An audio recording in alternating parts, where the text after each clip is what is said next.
We are live. This be one brother Moses, and I just got a quick little information to put down real quick. Well, it won't be real quick, of course. I say real quick, and then it ended up taking just a little bit longer than real quick. But yeah, I was sitting there just doing some research. Took a break because I was like, you know what? I haven't even looked at my first debate round, and I was supposed to have another one on the 30th.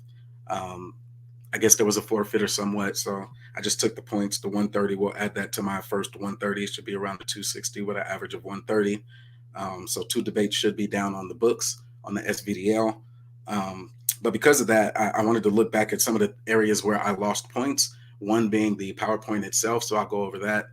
They said my opening round was a bit weak. And so I'll go over that as well. And then they also said that I stayed too long on one slide. Now, if anybody knows me, I'm from the tribe of long winds, and I can stay on one slide for a while. So to me, it wasn't a big problem. But in hindsight, I know that one of the things that was said in the feedback was that read it. The font was too small. Now, the way that I designed the slide, I didn't design it to be read. I wanted to be the one actually speaking, and people could just look at the slide and understand where I was coming from. But that being said, I want to go over it now. First and foremost, this I can't remember what the actual the debate day was. I believe it was November 14th, 2021 is when we actually had the debate. The debate was Civil Rights Bill or Homestead Act 1862. And I wanted to start off with just the premises real quick. What up, Chef? What up, Sugar Babe? I ain't gonna be here long. Thank you. Just come and hit that like button if you can, and then let's keep it wiggling. But yeah, I want to start off with something real quick because as I went back and started listening to my mind's eye, even before I started listening to the debate again, I realized that my opponent tried to hijack my debate. And I didn't realize it even during the debate. I just remember after the debate, I was a bit frustrated, like, man, this wasn't it.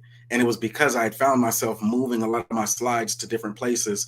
And I'll show you that. I'll do a side by side of my original intended presentation versus the slide that I actually presented. And it's because once we got into the debate, my opponent went first and started on a premise that was not the premise that was actually presented. And so that it kind of sucked, but on the fly, I just started making some quick movements, and I actually wanted to show that as well. And so let me make this one a little bit bigger here on this right side. This is the actual one. It starts off with his premise, and so we'll get into his premise, but then first and foremost, let me actually go through and show you what the actual premises were that were presented. Okay, so that's his. Let me get mine first. My premise that I sent in was Thursday, November 11th at midnight. And so let me bring that over. Hopefully we can see here. Try to make it a little bit bigger. Oh, I can't make it bigger because it doesn't give me the option to move. Okay, hopefully that's big enough.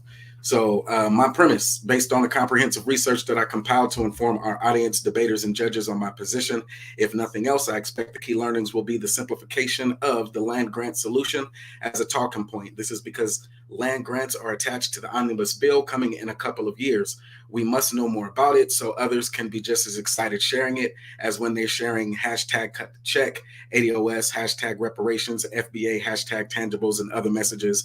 Salute y'all that stimulate Black debate. All right, so we got Judas Redemption. Salute G Savvy. What up, B1 fam? Y'all Daniel. Peace to the brother. Free Spirit. That's what's up. Scar Beauty. Thank you so much for rocking. Chef Disaster. Thank y'all for coming through. Sugar Babe, I see you. And this won't be long, I promise. I just got to hit these top points, and then we'll keep moving forward. And so this was my premise here. I said this is why it's important is because, as you know, I'm not just saying and doing these debates. I tried to watch that versus, but you know what I'm saying? I watched like the first couple of rounds, and that was about all I could watch of that versus. Man, these dudes is like 97 years old with microphones. I had to leave these Bone Thugs. The only thing that was about the verses was the nostalgia. The nostalgia of some of those songs and stuff. So what up, Rose? Salute. Let me see. Yeah, let me drop the link as well. But yeah, so I'm gonna just do a quick recap. I won't even go through the whole debate because, as we know, it was a body bag, and I don't think they gave me the points for the full breadth of that body bag. That was an absolute body bag, and I'm gonna just go through the first part where they said I could use some. Who was that? Deancia Lauren, Deancia Lauren. Salute and thanks for rocking. Wise woman's worked apothecary. She said, "Don't disrespect Bone ever." First of all, Bone Thugs is like 99 years old. That was what happened right there. I was like, look at these dudes on stage, man. Everybody doing all the verses, but can't nobody spit them fast bars no more. I was like, man, y'all better leave Bone alone out here, for they had a whole heart finna disconnect out their stream, man. Y'all got Bone Thugs up there, 99 years old, trying to rap and shit. Yeah, man, go ahead and finish what you doing and shit, man, and then we finna take your shit over, bro, till you know what I mean, till you go to bed and shit. Cause you started a live like 30 seconds after I started mine, so I'm like, fuck, we might as well go over here. Oh so, shit, you was live? I ain't even see your red symbol. I clicked the button, like, and then you clicked it like 30 seconds after. So, you know what I'm saying? I'm like, well, shit, we might as well go over here. Oh shit! Well, let's do it then. I appreciate that. I'm rude than the motherfucker, Hummatrice. I ain't even see it. I went on. I looked at it. I was like, okay, ain't nobody live right now. Let me go on and drop this little information and get back out of here real quick. I tried to sneak in and out. Getting out of here, nigga. We ain't here, nigga. Go ahead. You got it. Niggas out here. It was like me and Chef, and the next thing you know, it blew up to like 25 people. I said, man, what the hell going on? Nah, we ain't here, nigga. I thought y'all was watching Busy Bone, nigga. Bone Thug, boom. Nigga, I had a cousin who said, hey, this is when he was first coming around. We had just met him, probably like, high school days, 90s. This dude was like, I'm related to Bone. And, everybody used to roast this shit. So we just went with it for a second, like, oh, yeah, which one? And nigga was like, all of them. Nigga. It's how the fuck you related to every last member of Bone? Nigga, them niggas ain't related. Nigga, that shit related. That's what I remember about Bone Thugs, is my cousin is related to all of them, nigga, all of them. Busy, Dizzy, Gillespie, all of them niggas. Man, y'all got me fucked up, and I was almost done too. Okay, so let me run through it. So my premise was, like I said, land grants are important. They're part of the omnibus bill, which is coming already, so they're already paid for. The part that we actually need is what they're trying to work on right now is getting the word black taken out of it. But nevertheless, the applications would still be there, and I think it's contingent upon men, black men especially, to get that word out, which is why I took the debate. I have another debate even talking about the actual bill, the current bill. And so I went through that part. I said I propagate this message in 4 parts. Part 1, and you should see it on the screen. I'm not alone in recognizing the Homestead Act as one of the most consequential decisions enacted. Legitimate sources prove me correct in that regard. I believe I actually did that one pretty straightforward. I told them it was number 16 out of 100. The Civil Rights Bill of 1866 didn't even make the list.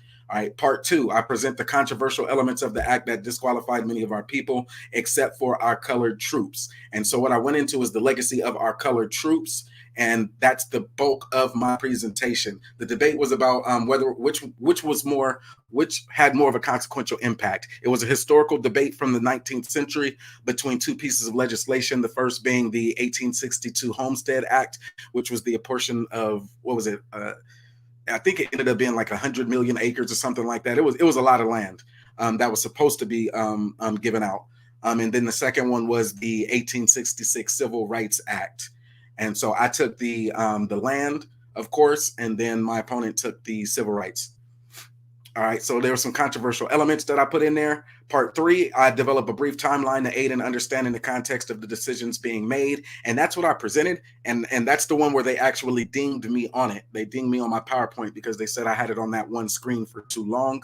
We'll see that, but it was important, right? I can't tell you it's revolutionary legislation if I don't go through the fact that it was established during the Revolutionary War with over 100,000 African Americans who fought for that. And that land had been, we know where the land came from. Of course, our Indian and natives and indigenous and Abo brothers, they don't like it, but it's the truth. And then in any event, I established that chronological timeline for the decisions that were being made. And then part 4, I highlighted the predominant factors which influenced the revolutionary legislation. First, it was that the white rapists and mass murderers were struggling with their theological and philosophical dialectic, yet our colored troops were called in to aid in the destruction of those white bodies. That was important, right? So I established that by letting folks know, and I pulled the actual receipts, the research from Thomas Jefferson's farm, and not his farm, but Thomas Jefferson. He raped Sally Hemings. and it showed her name on the ledger, her kids' names, and all of that.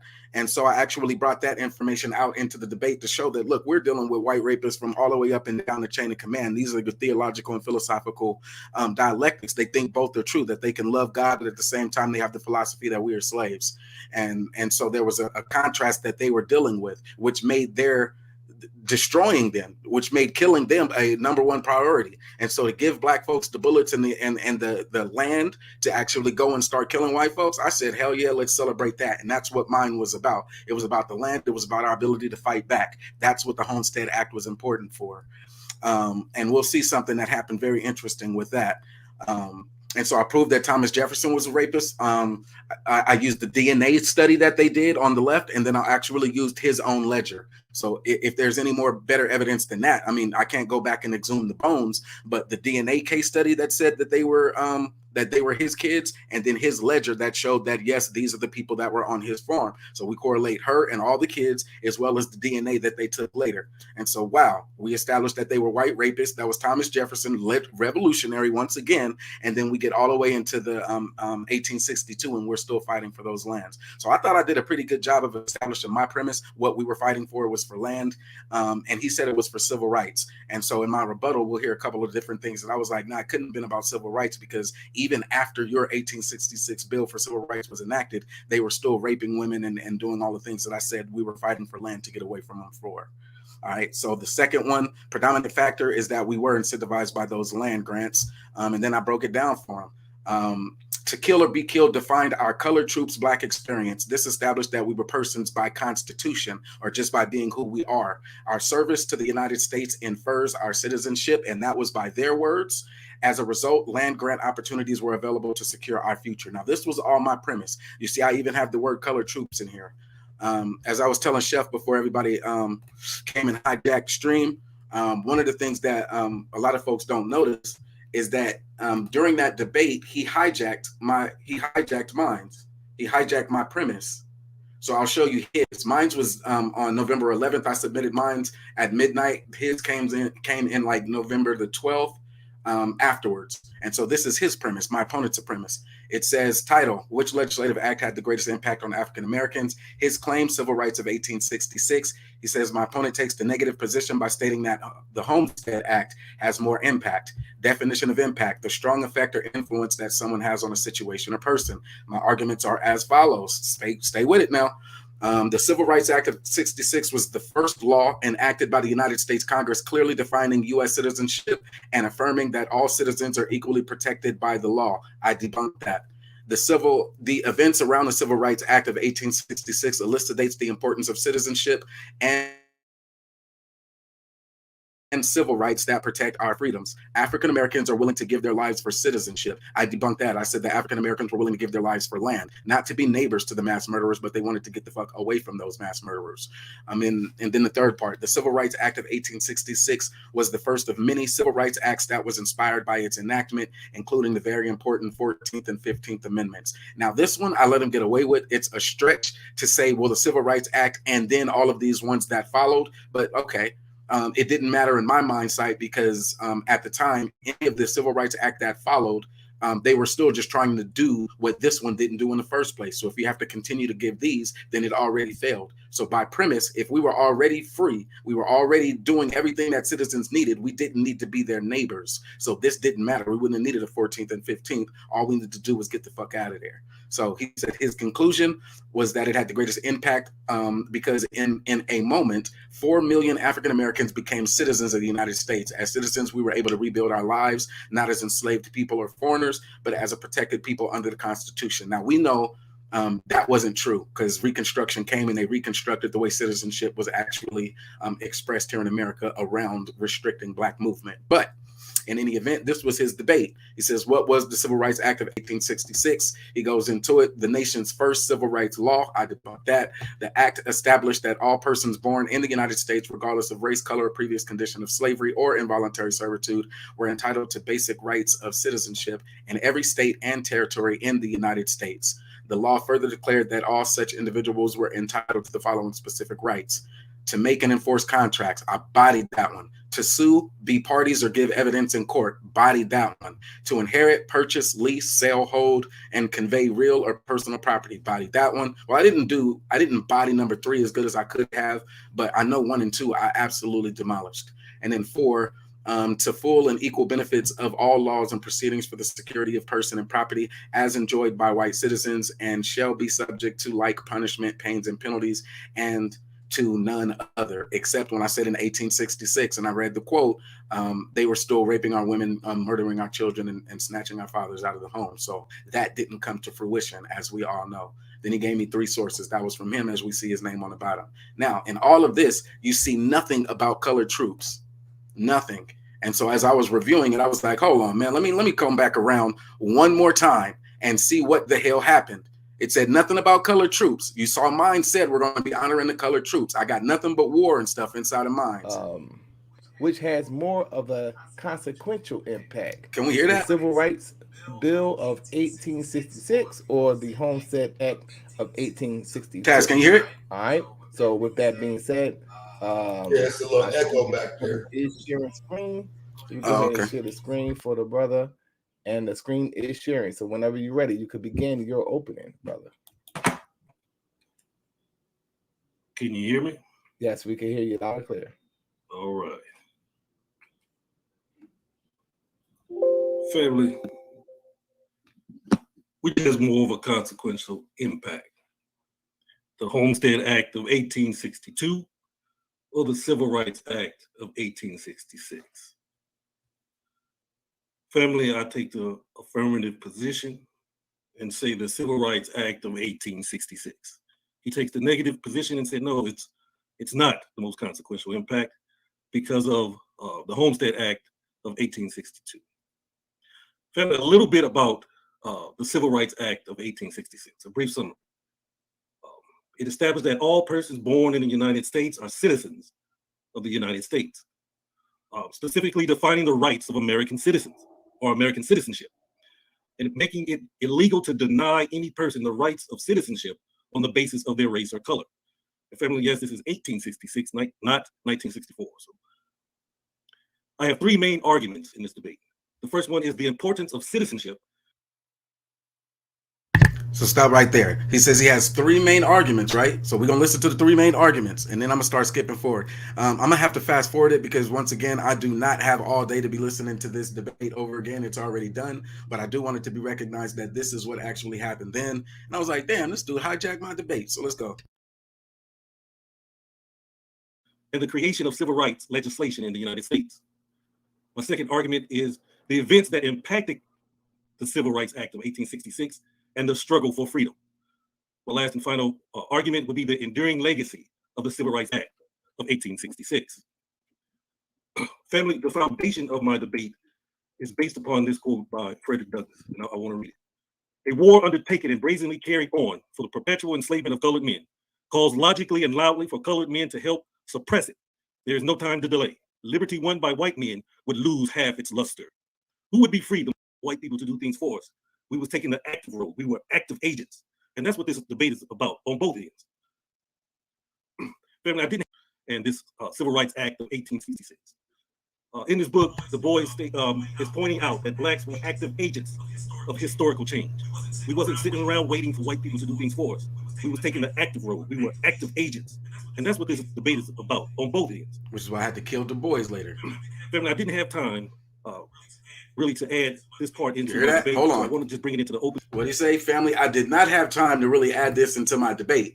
Yeah, because he was hijacking my position. He did not have time to add this into his debate because, as we heard in his premise and as we heard in his 3 major points, even his premise didn't have anything to do with colored troops. That happened after we had the conversation, him and Solarmind and I, working out the details, who would go first and such. And that's when I said my entire presentation is going to be about the honoring and commemoration of the colored troops who fought for the land that we should have been entitled to under the Homestead Act. And I'm going to bring that out. It was revolutionary legislation. And then all of a sudden, he had already submitted me his premise. And then he did his 3 points, which we can tell were already a part of it. And then he adds this in about colored troops. Although it was not in his premise, it wasn't in his 3 major points. Now he's talking about colored troops. And so that's what kind of caused me to scramble when I was on the debate and just start snatching my slides and trying to throw as many as I could towards the end of the slide and use them as rebuttal points because he had already tried to co-opt my debate. Now see that right there? Let me let him say it one more time. Let me go back just a little bit. It's pointing out that blacks were active agents of historical change. We wasn't sitting around waiting for white people to do things for us. We was taking the active road. We were active agents. And that's what this debate is Black power, right? On both ends. Now watching. Family, I didn't have time really to add this part into my debate. So I want to just bring it into the opening to show that women were also active in this era. He tried to take a nice little spin on it too and make it about the women that were active in the era. And also, black family, this Civil Rights Act of 1866 is a small act that created a ripple effect throughout history.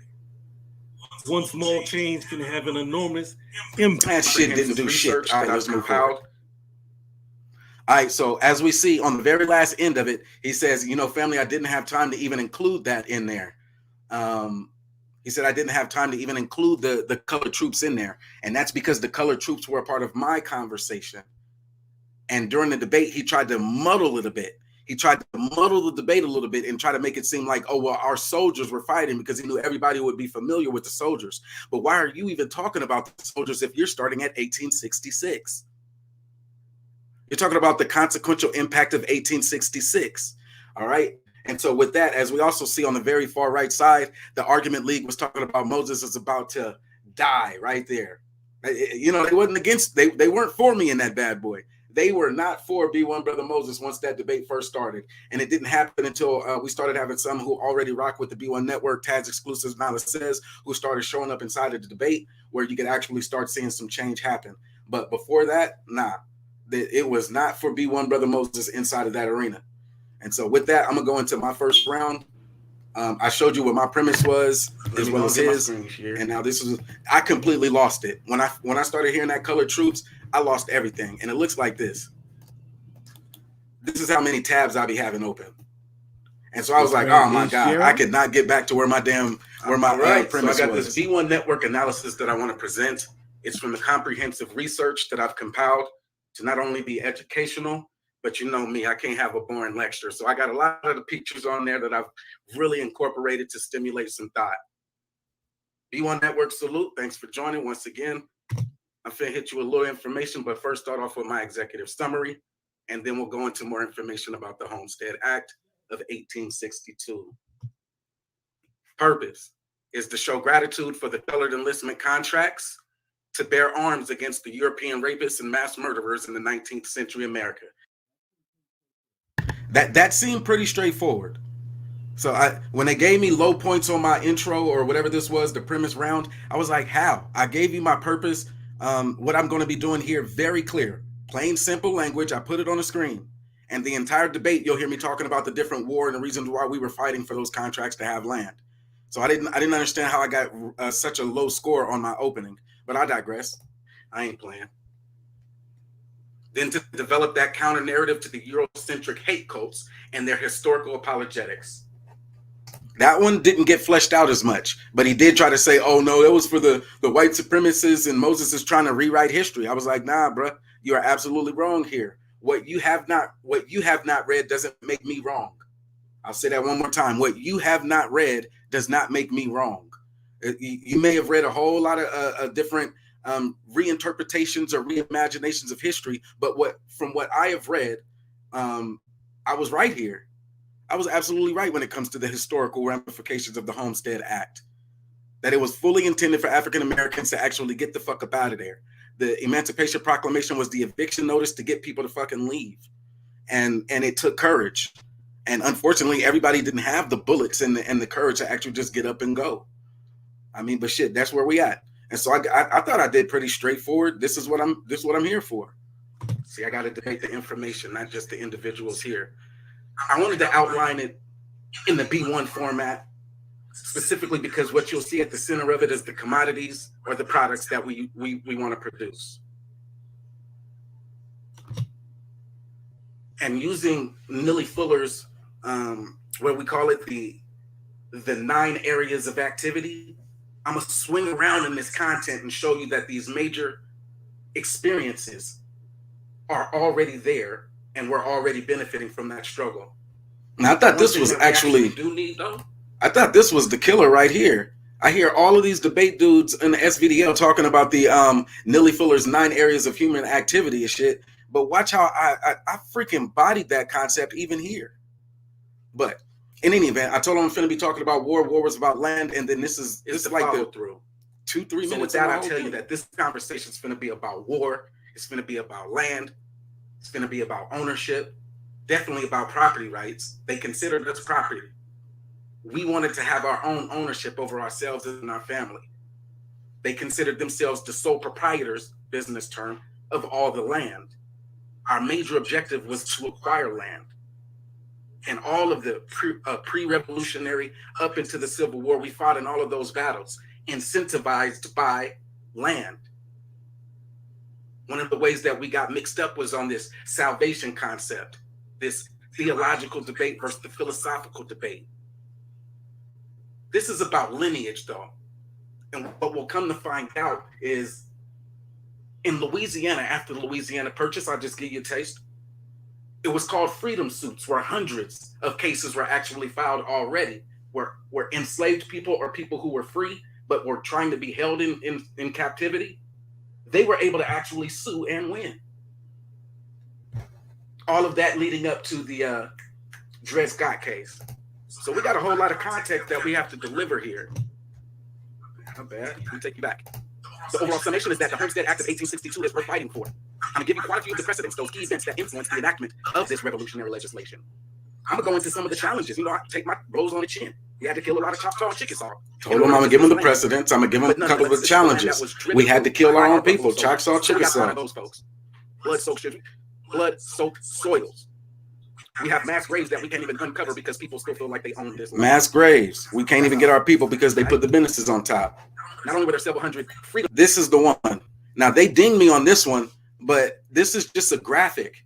This is a graphic. So on the left, I have the Lord Dunmore's proclamation, which is where 100,000 fought. And then on the right, I have the Emancipation Proclamation. But I told him I was going to establish a chronological timeline. Unfortunately, I know that there is a lot of people who wouldn't want to know all of the different individual cases. Most people just know about the Dred Scott case. And so I put the 1775 and then the 1862 on the right. And in the middle, you just got a woman because that's what we're looking at in this debate. If you want to talk about civil rights, then look no further than the woman in the middle. And it says freedom suits around her because we were already fighting. We already had contracts. You wouldn't have to sue if you didn't have any rights to whatever you were suing for. But we were already there. We already had land. We were already living that life. But the history had been rewritten. And even in this debate, he tried to make it seem like it was something different. Now, what I told them, though, after the debate, I was like, oh, if I'd have known that that's what they were stuck on, that they couldn't read that, and they said that that was too small, then let me see. I could do it let me do it the actual way during a debate. I didn't think that it was necessary then, but if I would have known, then I would have did it then. And so as we see it on the screen right here, I could take it back to its original size where it fit inside the picture frame or whatnot. So it started off like something like that inside the picture frame. I didn't think that people would actually want to read it. If I did, then of course I could have just expanded it like that while I was on the actual slide. And we see the little box that said sooner to be offered. I do agree that every person capable of bearing arms. That's what the yellow box says. And then the green box, such as to forfeit their life and confiscation of their lands, which is why 1862 came with the Confiscation Act. And then I here do further declare that all indentured servants, and then it says it very big, Negroes or others, according to the rebels, are now free and forever free. Now, this is 1775. This is what I told him. Now, again, when I go into the debates, I already think that my opponent knows a lot of this and that we're just bringing it for the audience. But because I guess I didn't zoom it out and make it plain like that, they hit me for some points there. And I feel like, man, what the hell? Why did y'all slight me for that? That sucked. And so likewise, the Emancipation Proclamation, if I would have known that I was dealing with somebody who actually needed to read the Emancipation Proclamation, then I would have made it bigger on the screen so that people could have had it. This was from Harvard. Harvard has an original signed Emancipation Proclamation.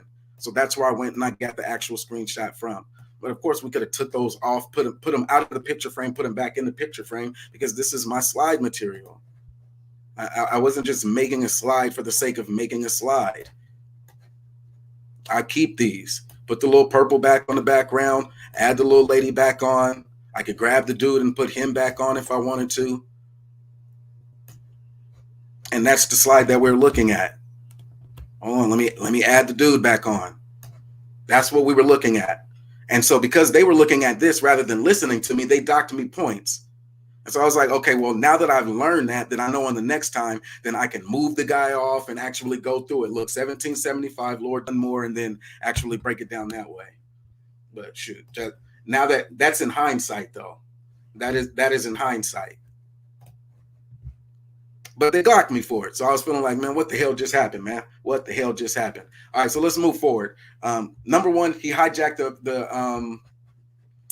the colored troops argument. So most of the debate that I'm going to go through, I won't have to go through because we know that he already has that position at high numbers, or he wants it. And because of that, we have to rely on this once free, always free precedent Supreme Court ruling in 1824 that says we were already free. So if we still need to come back and get appointed civil rights, we're still wrong. We're still wrong if we need to be reappointed civil rights when we're already free. And just to kill the debate off tops. Yeah, you have 1 minute left, brother. Appreciate it. I'm not the only one who understands that this was one of the most influential documents in American history. The Homestead Act of 1862 was voted number 16 most influential. Premise round, so I'm going to set the time. All right, so we're going to try to skip forward just a bit. As what was requested by the debaters, and we're going to pass this rock back over to Nyame. Nyame, it is on you. Let me see if he's sharing screen. He is sharing screen, so let me pull it up for the brother. Okay, you're all set, brother, whenever you're ready. Can you hear me? Hear you loud and clear. All right, let's get it. So we'll just go straight to it. So it talks about 1862. Says citizenship, events that impacted the act and its enduring legacy. So it sounds like it's going to be going forward. The Civil Rights Act of 1866 was the first law enacted by the United States Congress clearly defining U.S. citizenship. Says it again. It was the first law clearly defining U.S. citizenship. He's wrong. That was the Naturalization Act, 1795. Of course, it has to be revolutionary, but he missed that. Did you become a citizen? Look, so it says it's the first on this slide. Piece of everything right here. He says it was the first on this slide, and then his very next slide, Naturalization Law of 1790. Like the one of 1790, where only free white persons with good moral character were permitted to apply for United States citizenship. That is citizenship. You could be a and the only reason why they had to talk about the free white persons, which is what I brought out, is because we were already here. They didn't have to say it. Just like people argue whether or not African Americans were included in the Constitution. You wasn't a But citizen. we'll keep going. And you sure weren't a citizen as a slave.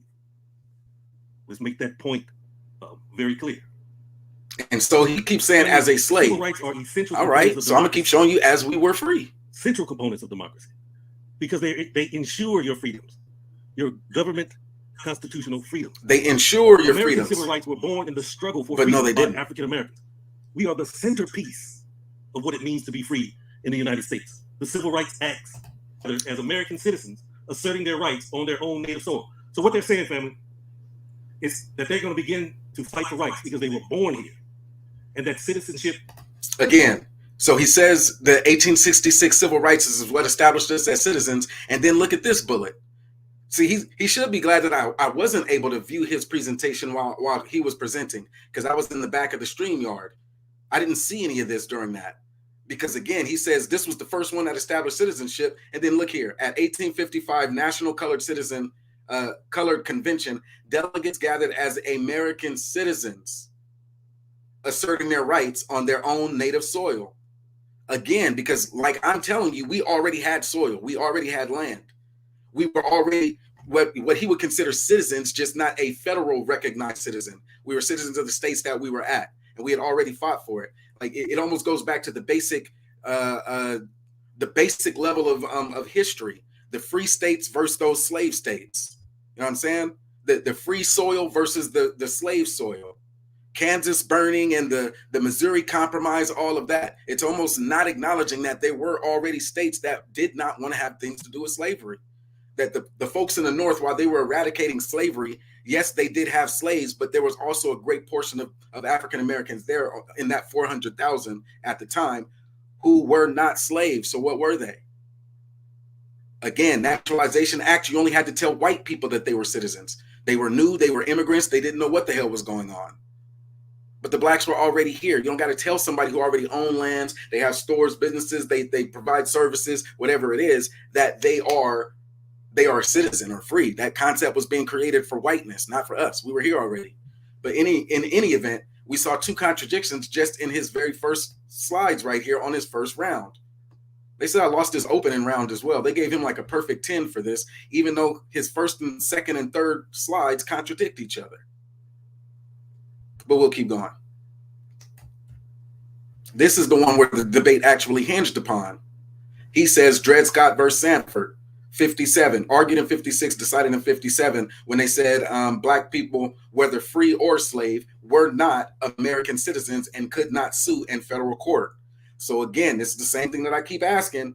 Why do you have to say black people, whether free or slave, were not citizens unless they were already citizens? He got the same thing from Cornell that I went and got from Cornell, except he took the argument of Sanford. Well, he took the Supreme Court's decision. But I also went to the Supreme Court during the debate. And so... And could not sue in federal court. You hear I keep saying that? The Supreme Court case said you was not a citizen in 1857. And could not sue in federal court. I completely bodied this debate, man. I just want y'all to know that, just in case you didn't... The Civil War was going into stagnation, and the increasingly pressing personal needs of the Union Army pushed the government into reconsidering the ban. So they passed the Second Confiscation Act of July 17, the Militia Act of 1862, which amended the Militia Act of 1795, making it legal for African-American men to enlist in the United States Army. Family, this enlisting of African-American men is going to change the war.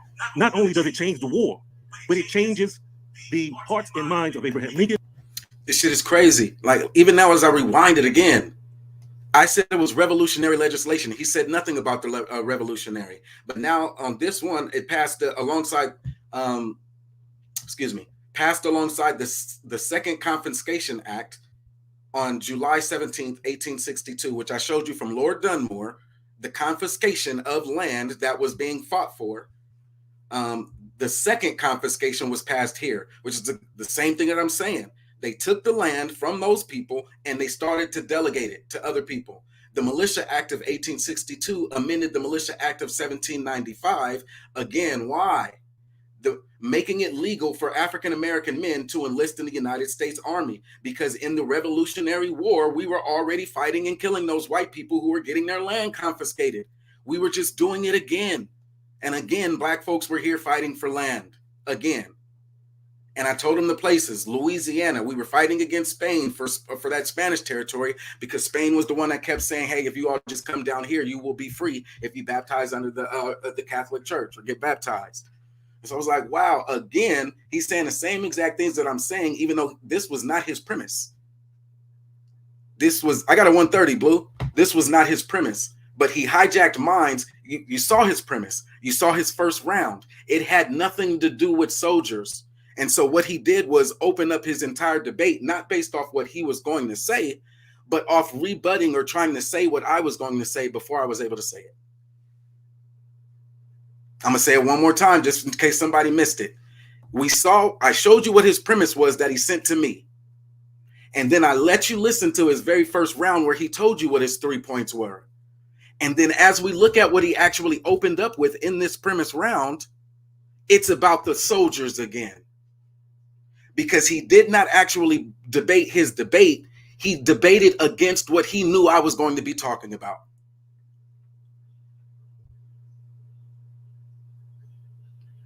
But I got hit. I got hit on mine. They said that my opening wasn't right, even though I did exactly what I said I was going to talk about.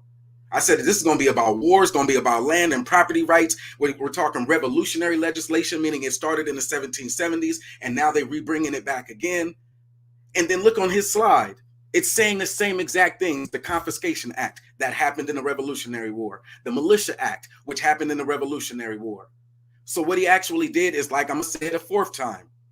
He took my debate, made that his debate, and damn near beat me with my own debate because the judges actually ruled for him. He didn't even follow his own shit. He followed my blueprint, making it about the soldiers. Or do I need to rewind it again? Or do I need to actually rewind it? Can I just show you the slides again? Can I just show you what he made it about again here? Do we need to see the pictures and the images that he actually pulled after he received my premise? What is this about?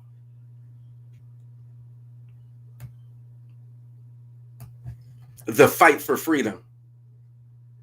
This was his in the first part. He was talking about how important it is for citizenship, but he knew that it was a body bag. So where do you get these soldiers from then? Huh? At what point do you start talking about soldiers if this wasn't your premise? This was mine. Because as we see what happens, he's talking about citizenship. He says it was the first civil rights, 1866. It was the first major bill so that 4.5 million African Americans could be free. It was the first thing about citizenship and civil rights. Then he contradicts himself and goes back to the naturalization law of 1790, which is what? Revolutionary legislation. This is revolutionary legislation. Again, mine. That's not his. You feel me? He says, oh no, the Civil Rights Act was the first thing about citizenship, and then goes to the revolutionary legislation. All right. And so he died right there. The opening up of civil rights, it guarantees the rights and equal social status for everybody. Died again. That was the easiest one to debunk, and he knew it, which is why he left his premise and tried to make it about the soldiers as well. More soldiers on the screen. The politics of black citizenship.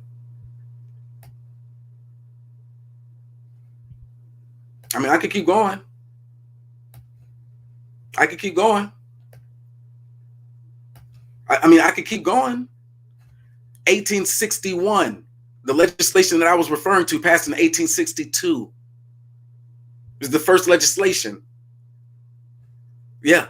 What does he put on there? The colored troops. This dude right here got the Purple Heart, or as they call it, the highest decoration that they could get, because he kept the flag waving during this war. This was a massacre of Massachusetts soldiers. Somebody like what's his name? He was in the chat earlier, or in the right side of this chat. King Chenard. King Chenard was like, "Oh no, Boston was one of the most racist places." Yeah, but the Frederick Douglass, Martin Delany, all of them went and recruited in Massachusetts. The 54th Massachusetts, the same movie that Glory was written about, is because of the decorated soldiers. That was a massacre. These niggas got bodied. Damn near half of the black regiment got annihilated that same day. And the reason why they celebrated is because they fought valiantly and they never let the flag hit the ground. But we got bodied. We got absolutely massacred over there. It was a no-win situation, coming across all this water on a very thin slip of land to get to a very fortified fucking bunker fort on an island. It just didn't work out too well for us. But people remember it. So do I need to show you his premise again to show you that it had nothing to do with a ban on black soldiers? Do I have to do that? Or do we get the point here? Hey, Lauren. Emancipation Proclamation. That has nothing to do with what you're talking about, sir. You guys scoot yourself forward. The Emancipation Proclamation, it was an eviction notice. Now look again. Another one, colored troops. This was nowhere in none of his premise. So why is he doing all of the conversation about colored troops? I wonder how often this happens in the SVDL league, where they give you a premise and then instead of them arguing their point, they debate the other person. Nigga, whenever the fuck they feel like doing it. 150 reels finna come on, my nigga. So I'm out. I just came to kick it with you for a minute, bro. What's gonna come on over there? But I don't want to sit over here and start drilling that fucking bullshit lead. So you see this bullshit, man? hey, this is my first time actually. Like, man, let me be quiet. Hey, man, you can come on, man, drill this shit, because this is my first time actually looking back over it. I just heard it while I was there, and it made me reshuffle all of my PowerPoint slides to where I was unorganized, because I was like, damn, this fool just took my entire debate. But I couldn't tell everybody, oh, wait, I can't debate now because he took my debate. No, man. You know, what comes with my name is extra negativity that I am not going to place on my family. I love that. Who was that? Blue just came in the chat. Blue need to come up and tell us about that shit then, nigga. Yeah, I'm not gonna do it, bro. Whatever I say, it's that much worse. And so you did great. I'll talk to you later, bro. Have a good night. All right. Yeah, that nigga hurt me right there. Well, it didn't hurt, but at the same time, it was like a what do I do now moment. And I hate being in that situation where it's like, man, what the hell am I finna do? Like right before the debate, right when the cameras and the lights is coming on, and it's like, Moses, it's your turn. I'm like, oh god damn, this nigga took my whole entire debate. And so, like I said, I went to this round. But in any event, we saw him, we saw what he put on the slide, which was about everything that I was saying. I did want to get that out and let that shit off my chest right now. I had to get that shit off while I was actually looking at it and reading it. While I was reading it, I had to just get that shit off. It was like, god damn. I promise y'all, this is my first time listening back over the debate, and I never saw the slides that he put up. If I would have saw those slides that he put up in the like during the debate, I would have immediately challenged and said, man, come on, Solar. You were on the phone with us. This is not his debate. After our conversation, which is like 1 or 2 days before the debate, this dude then took his whole presentation, revamped it, and made it about everything that I was going to be talking about. Salute, Glitches. Appreciate you. And so for the same reason, I got docked from my PowerPoint slide because I had to throw everything everywhere. I said I was going to establish a chronological timeline, which I did on this slide. They said I took too long here, docked me for that shit. And so I was like, man, just let me see what the rest of my damn slides look like. So I'm going to just mute this one, put it in fast forward, let the slides actually roll just to see what else could they have docked me on when it came down to my slides. I'm going to do that. And fast forward this shit because I don't like the sound of my voice either, to be honest.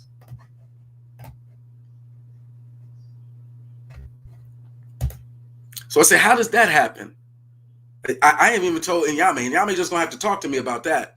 And Nyame, what the hell happened? How the hell is it that we have a conversation? I send in my premise. He told me my premise needed to be 250 words. Let me show you something else. He said, Moses, here's the debate challenge. The premise needs to be 250 words.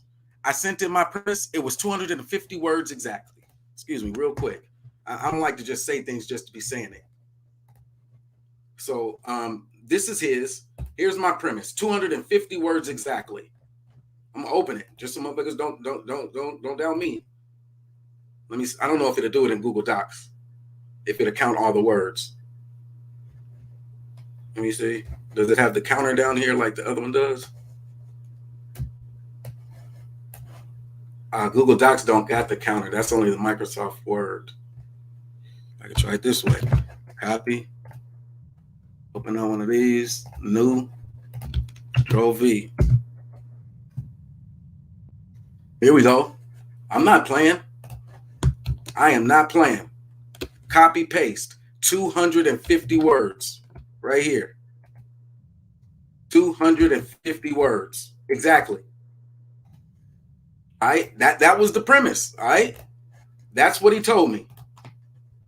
Don't save. I got this already. So let's see if he met the other prerequisite then. 250 words. Y'all think this is 250 words or no? Yes or no? You think it's 250 words? His? Anywhere close? Going once, going twice? I won't even include his name in it. I just take it that way. New blank dot. Control V. 378 words. All right. Let's close that. He put a source on there. I didn't have sources. Let's take that out. 345 words. All right. I didn't put anything about what my opponent is going to do. So let's take that out. 328. All right. Forget the title. 317. All right, forget his claim. 309. Okay, let's forget the definition. 293. I mean, where are we going to go? Do we have to just take completely off this part right here? Now we're down to 215. So he would have to lose almost all of his premise. But even in that, nothing in his premise has anything to do with war. None of it. It never mentions colored troops one time in his entire premise. And it's 300-something words, while he told me mine had to be 250. So come on, Nyame. Come on, big bro. This is my first debate in the league, and this is how you introduce me to a standard that you're not willing to follow. And then number two, you took my whole debate, bull. You took my whole debate. Nothing in your premise. Nothing in it. You're talking about to make and enforce contracts, which I body bagged, to sue, to inherit and purchase land, the full benefit of equal laws. Now, you talked about that, but I body bagged all of that. What is the 1866? Your arguments are as follows. It clearly defined U.S. citizenship, which the Naturalization Act actually already did. But the importance of citizenship, and it was the first of many civil rights acts to come. Nothing about our soldiers. Nothing. Only place you find that at is in mines. Colored troops. The only place you find it at is in mine. Freedom suits. The only place you find it is in my presentation. War, land, ownership, property. It's about lineage. It's about our freedom suits that we were fighting for. Our purpose, to show the gratitude for our colored enlistment contracts to bear arms against those rapists and mass murderers in the 19th century. That's what I told you. That's my thesis. Now, I lost points on my opening. You got a perfect 10. But I was 100% exact on what I said I was going to do, and that's what I did during my debate. And I lost a hell of a lot of points on things like this. Told him that dude was a freaking rapist. Proved it. Chronology. How do you give a chronology from the revolutionary, when I tell you it's revolutionary legislation, and then go from the revolutionary into where we're talking about? How do I do that in a slide? I don't. I put it up there to be a visual aid. Then we keep going. Most influential documents, according to the National Archives of Records Administration, not just B1 Brother Moses. This is what it looked like. Homestead Acts from the Blood Equity. Showed you that Thomas Jefferson was a fucking rapist with the actual sources. Gave you the grounds why we wanted to move. Immigration had to be something that we chose. They tried to get us to go to Africa. We said no. From the president of the American Colonization Society.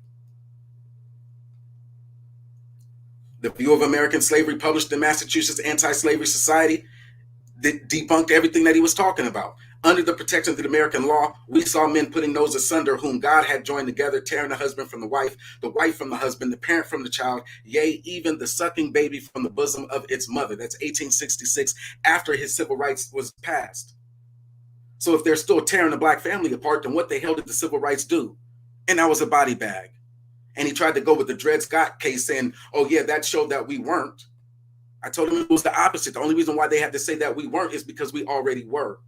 And while my opponent went with the Dred Scott decision, the Supreme Court Justice, the Chief Supreme Court Justice, I brought out in the presentation the Associate Justice who dissented against the Chief, who said all free native-born inhabitants of the states of New Hampshire, Massachusetts, which is why I kept using Massachusetts, 54th Massachusetts, the war that they fought. It'll make sense, revolutionary coming all the way back around. New York, New Jersey, North Carolina, even though they descended from African slaves, they were not only citizens of those states, but they possessed the franchisee of electors, or in long story short, we were already voting. All right. And then to prove that it was a consequential impact, I gave this analogy, and I used Dr. Neely Fuller's 9 areas of human activity, and I did so during the debate. We can examine the consequential impact of the Homestead Act as a function of education, because most of our 107 HBCUs were established using the land grant system. For simplicity, I selected 9 HBCU alumni to represent Neely Fuller's 9 areas of activity as follows, and without explanation. Went through Rosalind Brewer, economics. She's over at Starbucks and Walgreens. Booker T. Washington for education. Come on, man, established Tuskegee. And he kept talking about the Tuskegee machine. Well, you don't get to the Tuskegee machine if you don't have some black man willing to go walk that long trek and establish that school. You're talking about civil rights. You don't get the Thurgood Marshall, Howard University alumni. So he's the area of activity called law. Kamala Harris for politics. I don't care if you agree with her or not. She is where she is. Now, I think if he was me, I'd have said Kamala ain't black. And that would have been a body bag. I just said, okay, so you got 8 areas of human activity, but maybe we could substitute her out for, nah, I don't think anybody up there is politics. No. So yeah, he would have got it. I would have been 1 area short on the human area of, on the 9 areas of activity if he would have said Kamala Harris ain't black, she's Asian. And I would have took that. And I would have said, well, give me the 8 others then. That 1 is out. Janice Halroy founded Act One Group, the largest minority-owned employment agency in the United States. That's us. I tried to get nothing but the key winners, the ringers, and put them on the screen. But that's due to the land grant system as a part of the Homestead Act, not civil rights, but our ability to have a place for education. We don't get those products unless we have those schools. I said it was revolutionary legislation. I don't think they understood what that meant. If they understood what that meant while they were listening to the debate, or if I would have been clearer and better able to articulate it during the debate, then it wouldn't have been scored the way it was. It wasn't even close. It wasn't even close. And especially if they would have taken into account that even though his premise sounded like it was good, his premise didn't line up with his opening, and his opening didn't line up with the premise that he sent to me. Nothing in his opening or his premise had anything to do with the damn war until he saw that that's what I was going to present. A country that's in a transition or economic collapse. Are you one of those guys that actually believe that eventually going to crash? Nah. So what do you think that's about? Chicken Little tactics? Chicken Little? Like, do they know there's going to be probably a transfer of wealth of about $20 billion every fucking year? And then by the time of 2052, everybody likes to throw out the stat and black people will have $0. But by 2052, there's going to be trillions of dollars in wealth that is just transferred via the inheritance tax. And so if the black men of right now aren't looking to benefit from that shit, then there's nothing that we can say. It's got to fall on us. But the Chicken Little tactic is to distract us from the work that needs to be done. If we can just make people paranoid with this eschatological thinking, the end of times revelation type thinking, then of course niggas gonna be like, man, facts.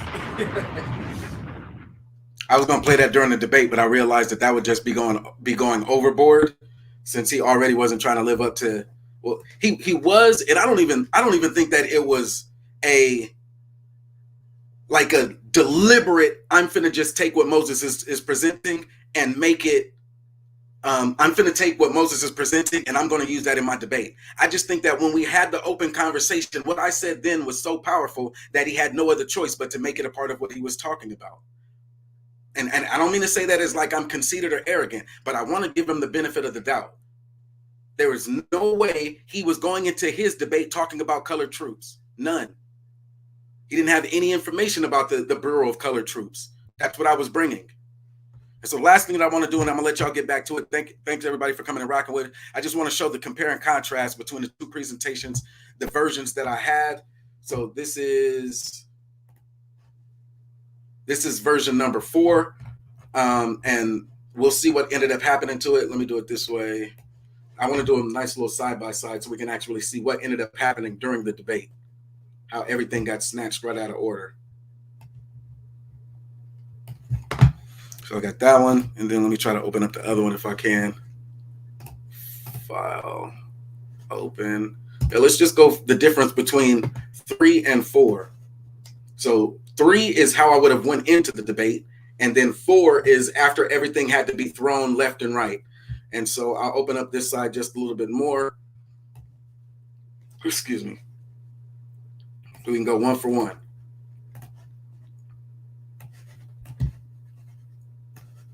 All right, so I planned on opening up with the B1 network analysis. We got both of that on the same one. The executive presentation was the same, except once I got to the debate and he did that, I moved the voted number 16 down and off the screen.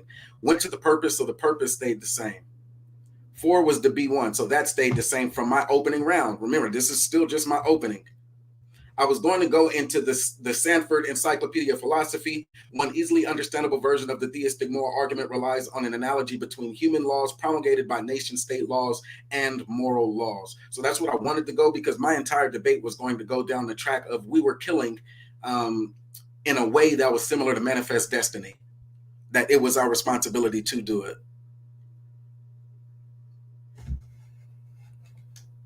Blue says, what Inheritance Act, 1975? Now, you'd have to go back a long ways before the 1975.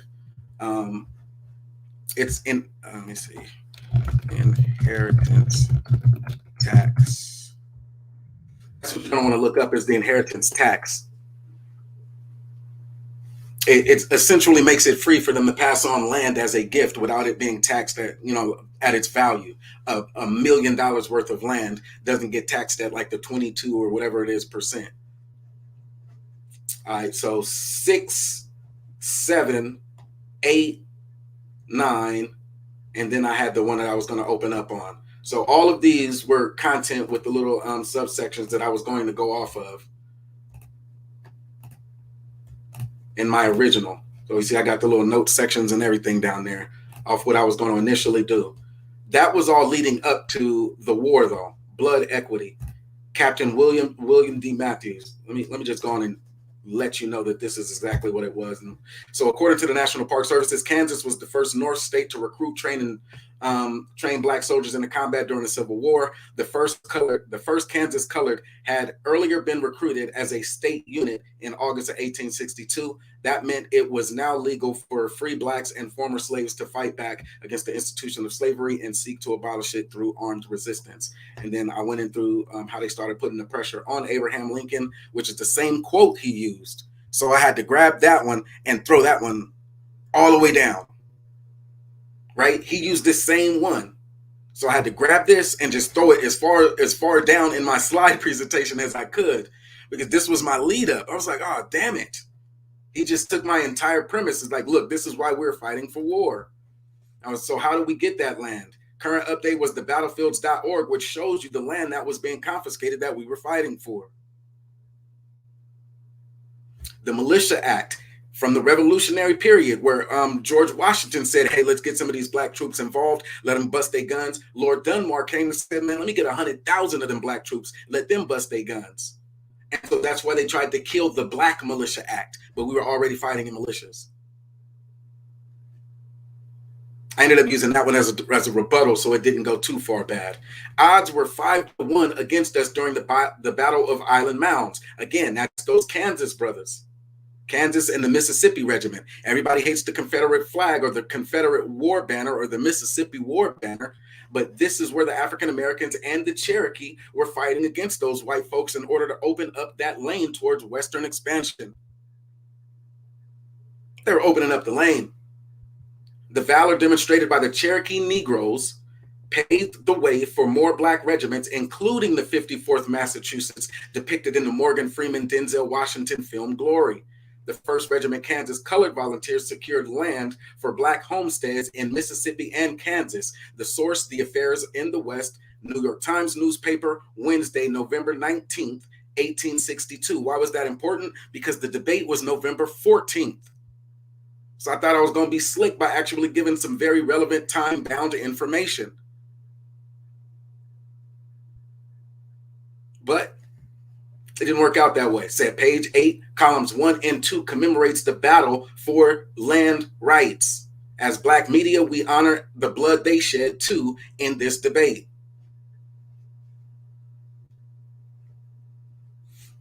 And went to the next one. All of this is the war part that I had to take out because he hijacked my shit. Took it back. Give me that. Snatched that shit right out of my presentation and try to make it seem like that's what he was going to be saying. So what happens is, even if I do come off and start saying all of this, it looks like I'm just proving his point about the colored troops, since he was able to tell you that that's what he was going to be talking about first, despite the fact that that's not being what he was going to talk about. Good night, nerd. Good night, sugar babe. Night, glitches. Calling half a dozen Negroes around him to die rather than to give up. He fell dead with a bullet in his heart. His body was instantly riddled from that revolver. Bill Truman told the butler on a Friday following the fight that the Black Devils fought like tigers and that the white officers had got them so trained that not one would surrender, though they tried to take a prisoner. After all exertions, the Negro regiment still remains unrecognized or mustered. Colonel Williams. All right, so the newspapers that were talking about Colonel Williams. I'm not playing. Captain William. I am not playing. I went all the way in on this military point, and I had to lose all of that because of the way the brother actually hit me during the debate. I said, ain't that about it, bitch? So all of this is the information that did not get put into the debate because our good brother did that shit. I was like, God damn. All is fair in Solar Division Debate League tactics, man. All is fair. And so this is the last one that I would have had for Solar right there, where it says the census map 1860. And then again, I would have had to bring this one out as well, too. The census map 1860, because we're talking about 1862. So I bring out the census information from 1860. Of course. That's the relevant source that we would use. And it calls out the large-scale patterns. Let me see. This is what I wanted to do during the debate, but because I was already frazzled, I'm surprised I even got a 130 and people said that I did good because I was fucking shook. I was mad a little bit. I was like, what am I going to do? Then I became disorganized to the point where I forgot where all my links were. Let me show you this one real quick. This is what I was going to do during the debate, that if I wouldn't have been sabotaged a bit. Yeah, I'm saying it because I need to call him out for a second debate since don't nobody else want to debate me. So it's going to look like this. I was going to say the census map from the 1860 from the Library of Congress. Smithsonian calls out the large-scale patterns of migration based on the economic system at the time. The darker the area along the Chesapeake and the Eastern Virginia, along the South Carolina and the Georgia coast. See, this is all the land that we were fighting for. These were all the treaties that had been violated from the so-called 5 civilized tribes. The darker the areas where the niggas were already. So if it's not dark, we weren't there yet, or we weren't there thick like that. And I was going to say, so here's our source up here. Lincoln Mullen, the spread of the of U.S. Slavery, 1790 to 1860. I was going to say, oh, so you don't believe me. And then just click on the link, and then it pops up the actual map that I was referring to. The spread of U.S. slavery, 1790 to 1860. As we see, we were heavily concentrated in Beaufort, South Carolina. These were the ports. There were over 100,000 that ended up becoming free. As we see on the box, it tells you there was a slave population, they were free. A slave population, free African Americans, total free population, total population, slaves per square mile. It gives you all that type of information.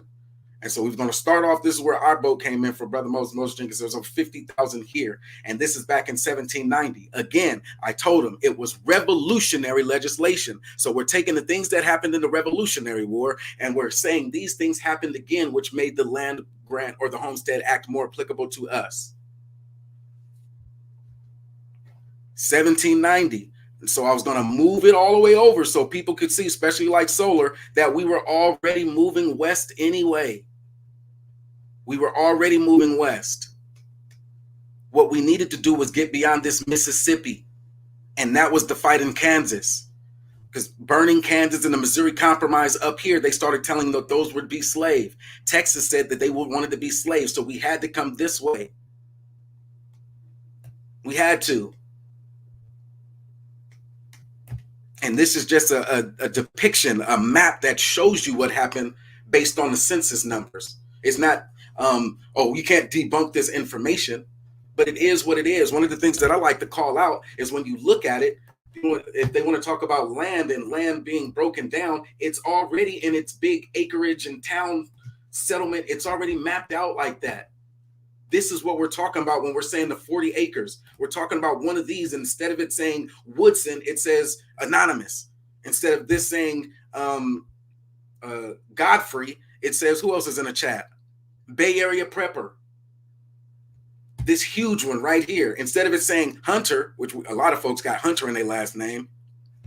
Hold on. I got you. I got you one even better. Let me see.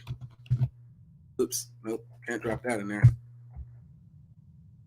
Invite, StreamYard, copy, and paste. Let's do it that way. They said read the chat. All right. Good night. Good night. Oh, Sugar Babe said I ain't going nowhere. My bad, Sugar Babe. Good night. Coming through with the information. The Nerd Revival says, wow. Hey, I tried to get y'all number. I tried to get Blue number. I tried to get Domo number from Solar. I guess you know what I'm saying? I got to get them from y'all. I tried to reach out to y'all directly and shit. But yeah, he's not giving me nobody's number. I don't got nobody's email. None of that shit. Look up Walter Plecker. It said, let's work on locking in that debate, Moses. I got Chris next, and then I'll lock in the date with you. That's what's up. Hey, nah. Every time I come on and I start talking shit, you start pushing it back to February and March and shit. When this is really what we're talking about right here. And yeah, it's controversial. They say, oh, these are Indian lands, and now they think they're going to get Indian lands. Okay. Yeah. Keep the controversy. But the answer is yes. Absolutely do. Damn, what happened? This mug done zoomed in so far, I can't unzoom it.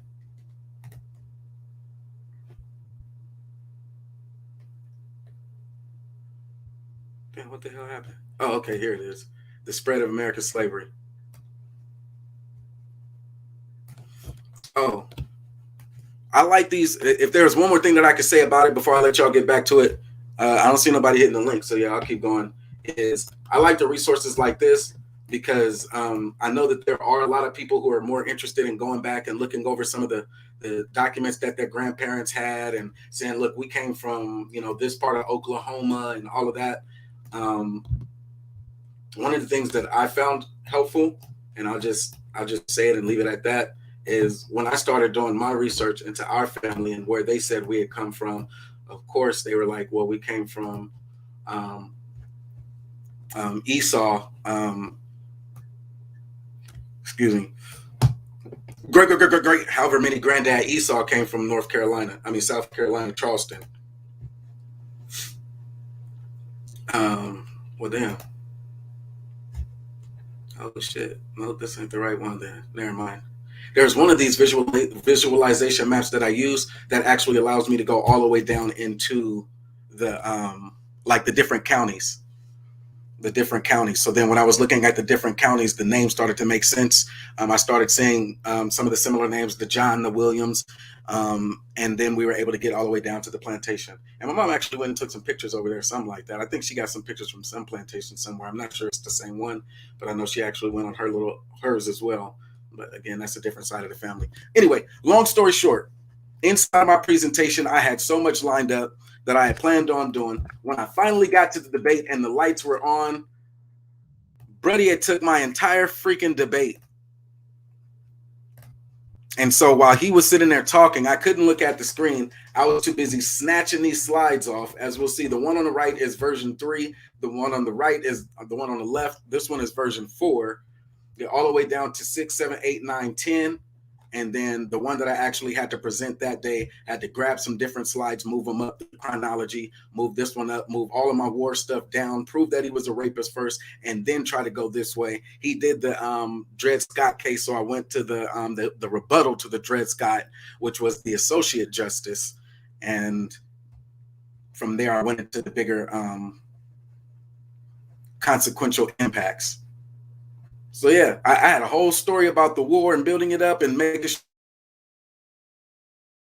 sure we honored our soldiers. All of that got snatched out because for some reason Nyame decided to put colored troops inside of his. I'm like, bro, that had nothing to do with what we were talking about. I was the only one talking about colored troops on the phone. Where did you get your shit from? I didn't ask him that because this is, again, my first time actually recognizing it. It's my first time looking at the slides and looking at the presentation. So next time, if y'all see me or hear about young Moses brother Moses causing some trouble on these internet and YouTube streets with the SVDL, it's not because I'm following Taz. It's because I finally asked Nyame the question, what the hell happened during our debate? How the hell did he end up hijacking my debate during the debate? And what's even funny, even though he almost beat me with my own debate, he lost to me using my own debate. That's fucking crazy. You can't win for losing. How do you lose to the person who you stole the debate from? How? And I think if he wouldn't have tried to focus on introducing all of the war and the stories about the colored troops and all of that, he would have better been able to explain the consequential impact of the civil rights in other ways besides the contracts. I murdered the contracts in other ways besides being able to sue. The federal suits killed the claim that we weren't able to sue.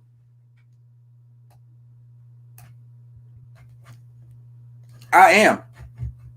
B1 Brother Moses, that's all I got for you right now. And thank everybody for watching. Be sure to like, hit that subscribe button if you haven't done so already.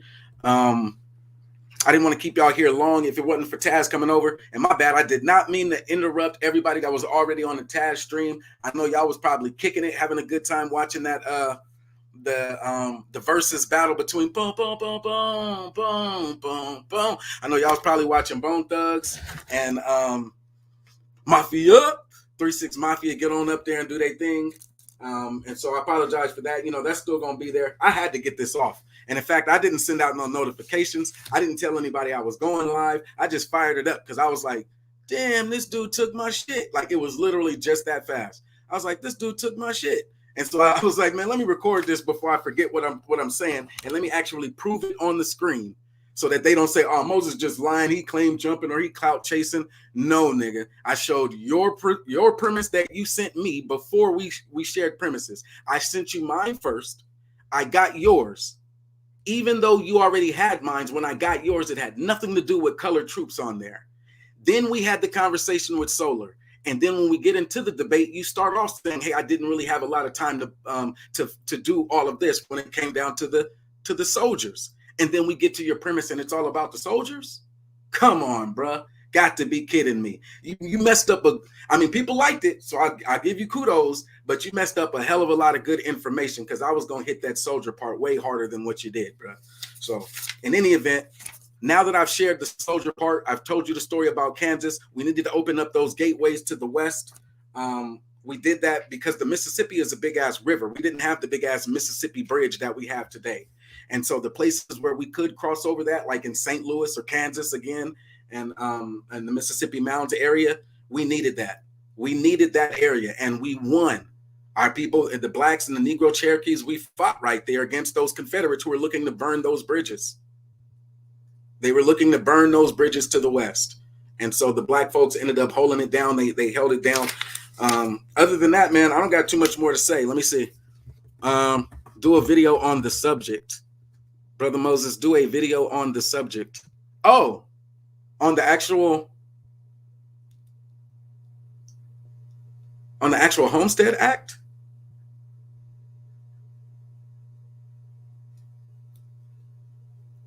I should do like a documentary. I mean, 'cause I have enough of the pictures. It won't be no PBC or History Channel documentary on the Homestead Act, but I got enough. I should do that. That's a good thought. Yeah, I appreciate that. And no worries. No one paid money for this debate, so you ain't lose nothing. That's right. Hey, I just be wanting to have the right information in public, man. We ain't liars over here, man. He won't steal. He won't let Solar steal nothing anymore. That's right. Solar got to say something about that. I don't know what the hell to say. I just caught it myself. And the judges who actually judged it ought to be ashamed of their damn selves. I mean, but when you're in the moment and everything's just going, they probably didn't even see it. Like, damn, he said that he was going to be talking about this. Now he's talking about the same thing that he said he was going to talk about. So it is what it is. I am B1 Brother Moses. That's all I got right now. And so I am out. Salute.